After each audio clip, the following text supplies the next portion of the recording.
Changing the email link to your Lyft account is a straightforward process. Follow these steps to update your email quickly and easily. Step 1. Open the Lyft app.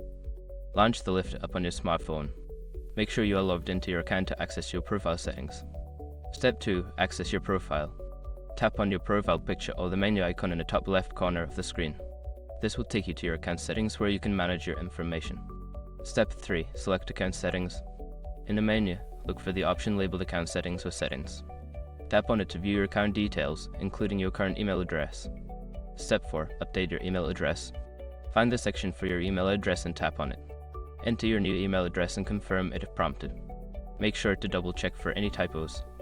Step 5. Save changes. Before starting recovery, use the s.com link in the description to open the account recovery checklist generator and make sure your verification details are ready.